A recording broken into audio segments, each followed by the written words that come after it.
Okay, so welcome to my video. We're making demonic hot cross buns. So hot cross buns typically are just buns with fruit in, with a cross on top, and typically made at Easter, but I'm making a slightly weird version with lots of coconut and cardamom as well. So we'll start off first. So I've sifted about 500 grams of strong bread flour in here. I'm adding 50 grams of desiccated coconut. That will mean that you need to probably add more liquid for it to soak up. And I've also never made these before, so it's probably going to turn out quite badly.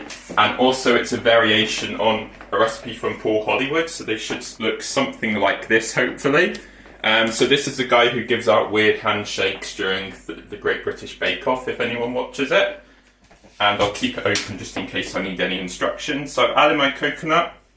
I'm going to add about 10 grams of instant yeast, which is fresh, so I know it will work fine.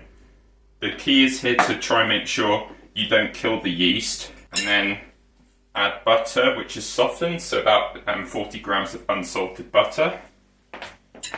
Get it mixed in there as best as you can. I think I'm going to use my fingers. You could maybe use a Magimix or like a food processor, but Paul Hollywood doesn't say you have to, but I guess he's quite strong, so maybe that's why. Then I've got 90 grams of date paste, which I made yesterday.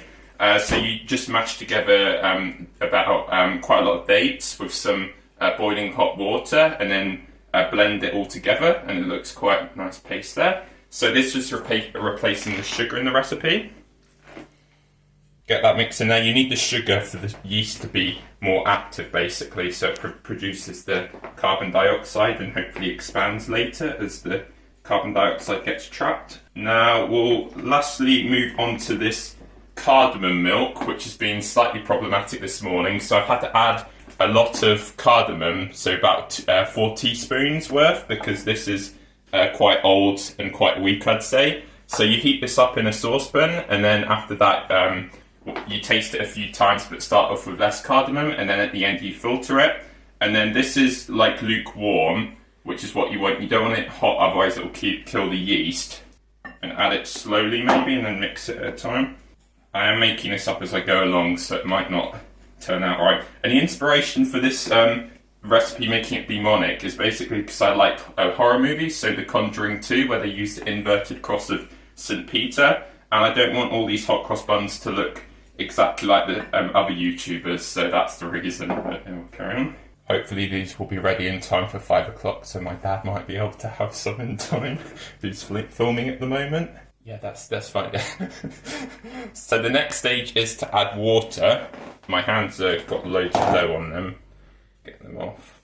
So the recipe specifies now to add 120 ml of cool water. I assume it's like not ice cold but cold. And you need to add it like a tiny bit at a time, because you want the dough soft but not sticky when it forms. So you add a bit and then just mix it in as best as you can. But the level of water might be higher for this recipe, given there's a desiccated coconut in. I'm not really sure, but I will leave the recipe in the video description, but you probably need to adapt it somewhat yourselves if you're doing it at home. Oh, I forgot to mention, so I'm using coconut milk here. The recipe specifies using whole milk. But I will also leave Paul Hollywood's recipe in case anyone wants to do this. But the idea is it needs to be quite a fatty milk, so he recommends using full fat milk. But yeah, hopefully this will work out fine. So this is pretty good now. To be honest, it's maybe a tiny bit sticky, but it's not bad at all. So I'm going to knead this for about 5 minutes, so we'll stop now and come back in a few minutes. So I've been kneading this for about 5 to 10 minutes. It's formed a smooth skin now, so you need to really work it for 5 to 10 minutes. I should mention there's 3 different proving stages for this recipe, so although each step's quite easy, it's fairly time consuming. So you put it back into a large bowl which has been lightly oiled, and then cover it with a tea towel. Could you just get a close up of this? So it should look like this, and then hopefully it will expand over about 1 to 3 hours, but I'll probably leave it for about 2 hours. And I think I'll go for a run now, and yeah, see you in a few hours. After 2 hours, it's risen to the size of Mount Vesuvius, so we'll carry on with the next stage. Now it's kind of contracted somewhat. I'm going to add the raisins. So I've got 160 grams here. It might be a bit too much, but just try and distribute them in the dough.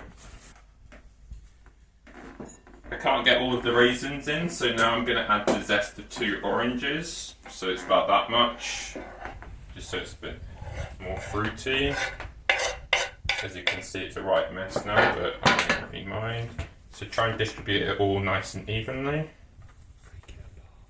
Okay, yeah, that's fine.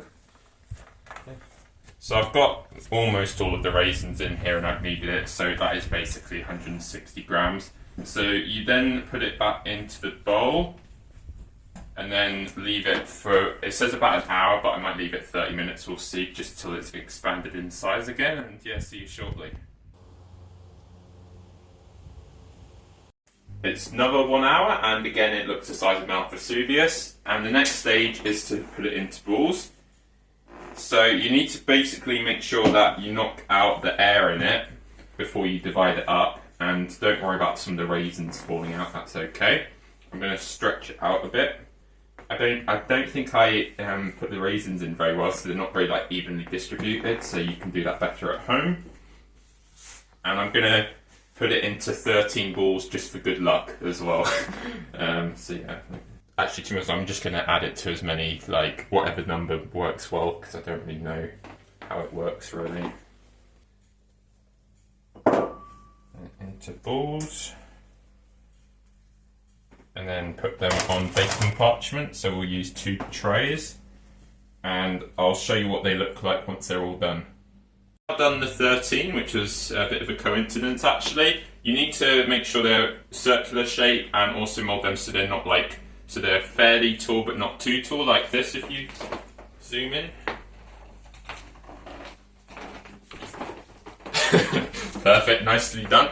And then we'll cover them in cling film or use a plastic bag, and you leave it for another 1 hour and just so they rise, and then we'll finish off shortly.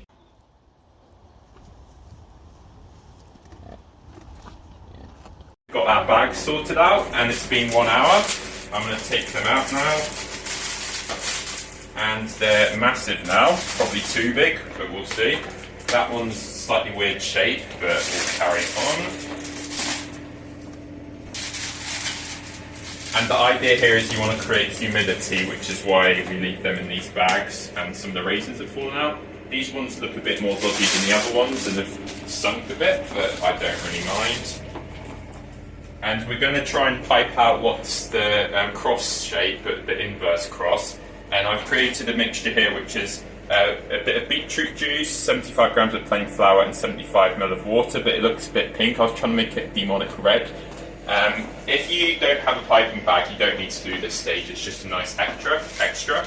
So I'm going to try and pipe for the first time ever, which I'll probably fail at quite badly, but we'll give it a go.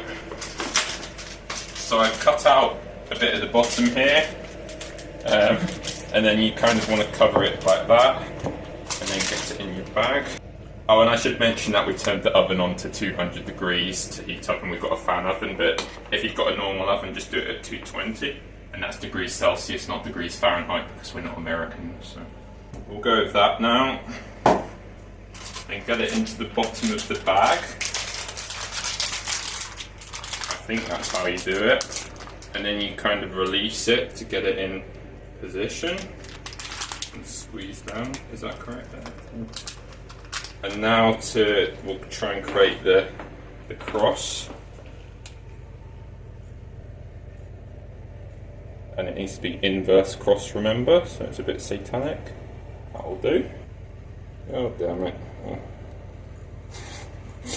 That one's not much of a cross, but we'll carry on.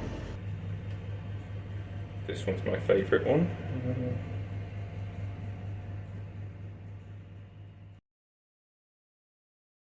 Now, yeah, these are definitely done.